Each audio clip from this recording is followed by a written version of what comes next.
भारतीय वायुसेना ने मंगलवार तड़के पीओके में हवाई हमले पर आतंकी संगठन जैश-ए-मोहम्मद के प्रमुख ठिकानों को तबाह कर दिया। भारत की तरफ से पीओके में बालाकोट, चकोटी और मुजफ्फराबाद में सुबह 3:30 बजे इस कार्रवाई को अंजाम दिया गया।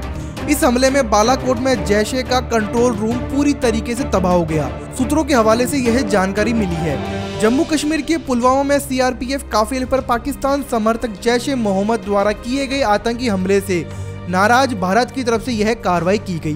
फिलहाल पीएम मोदी, गृह मंत्री, रक्षा मंत्री और एनएसए एक अहम बैठक कर रहे हैं। सूत्रों के मुताबिक भारतीय वायुसेना द्वारा किए गए इस हवाई हमले के बाद भारत के राष्ट्रीय सुरक्षा सलाहकार अजीत डोभाल ने प्रधानमंत्री नरेंद्र मोदी को पूरे घटनाक्रम के बारे में जानकारी दी। सूत्रों के अनुसार जम्मू कश्मीर के पुलवामा में सीआरपीएफ काफिले पर पाकिस्तान समर्थक जैश-ए-मोहम्मद द्वारा किए गए आतंकी हमले से नाराज भारत की तरफ से मंगलवार तड़के पीओके में जैश के प्रमुख ठिकाने पर कार्रवाई कर दी गई है।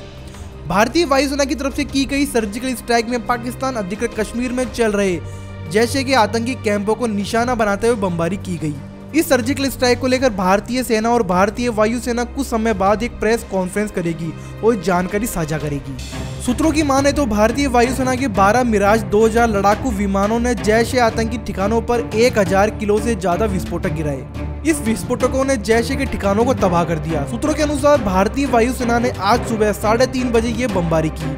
पुलवामा हमले के बाद हुई इस कार्रवाई को पाकिस्तान ने भी स्वीकार लिया है। पाकिस्तानी सेना ने स्वीकारा है कि भारतीय वायुसेना ने पीओके में दाखिल होकर कार्रवाई की। पाकिस्तानी सेना के प्रवक्ता मेजर जनरल आसिफ गफूर ने दावा किया है कि भारतीय वायुसेना के विमानों ने लाइन ऑफ कंट्रोल का उल्लंघन किया है। पाक सेना के प्रवक्ता ने ट्वीट किया है कि भारतीय वायुसेना ने एलओसी का उल्लंघन किया है।